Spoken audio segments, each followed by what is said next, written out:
référence Amblé à 25 ans avant. Et vous pouvez l'interroger, lui poser des questions par rapport à ce qu'elle a vécu. Toujours dans le système de questions. Rien n'est dit, vous êtes comme ci, vous êtes comme ça. Uniquement des questions par rapport à ce que vous entendez et ce qu'elle vous dit. Et quand c'est infirmé dans le thème, vous reposez la question ou vous soulignez. Quand c'est pas infirmé dans le thème, vous reposez des questions pour voir là où c'est pas. D'accord.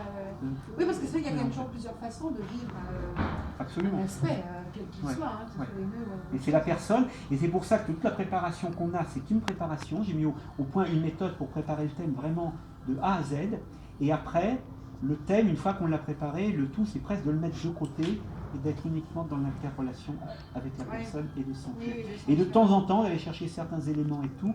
Mais le thème, à ce moment-là, devient accessoire. Un jour, ça nous a permis de travailler, nous, et de sentir justement, la personne. moi, tout à l'heure, ça me donnait une vision différente parce que j'ai des problèmes articulaires en ce moment, genoux, cou, machin, voilà. Et je viens de l'eau, et je vais vers terre. Oui. Et je me disais, c'est marrant parce que j'ai trop de terre, en fait. Je suis quand même un peu raide. Oui. Je suis fixe, etc. Oui. Je me disais, ça pourrait me donner une idée de solution. C'est de mettre de l'eau, en fait. Oui.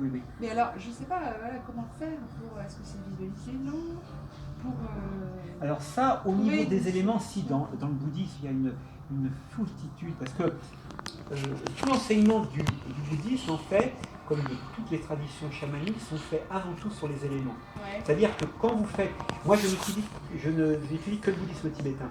Et les bases du bouddhisme du Bouddha, c'est-à-dire les trois grandes écoles philosophiques que le Bouddha a créées, c'est ce que m'a appris Tarapuku. C'est-à-dire qu'il est revenu à la base de l'Inde, et après, je ne suis pas parti sur les écoles tibétaines. J'ai utilisé l'Hinayana, Mahayana et le Tantrayana. Et dans chaque véhicule, le grand véhicule, le petit véhicule. Et dans chaque véhicule, vous avez deux philosophies qui sont principales. Le Vaidashika et le Svatantrika pour l'Hinayana, et le Yogacara et le Madhyamika pour le Mahayana. Et dans le Tantrayana, c'est plus les méthodes. Et quand vous voyez la façon dont est structuré l'enseignement du bouddhisme du Bouddha, en fait, le premier véhicule, le Vaipashika, parle du corps et des sensations corporelles, le deuxième du fonctionnement du mental, le troisième des racines karmiques, et le quatrième, qui est le Madhyamika, rien n'existe, et tout existe dans la relation sujet-objet. Et le Tantrayana donne toutes les méthodes. Et c'est très intéressant parce que j'ai suivi cet enseignement de 2 fois 4 ans avec Tarapuku, de revenir sur tout l'enseignement et la façon dont l'enseignement avait été fait. Et non pas sur les écoles qui ont été créées a posteriori après, comme les Nipapa, les Delipa, qui sont des systèmes. C'est vrai qu'il y a très super en fait, dans tous ces mouvements. J'ai montré dans une demi-heure. Je vais avec toi, Didier. Je n'ai pas fait avec toi. Je suis content de vous avoir revu. Oui.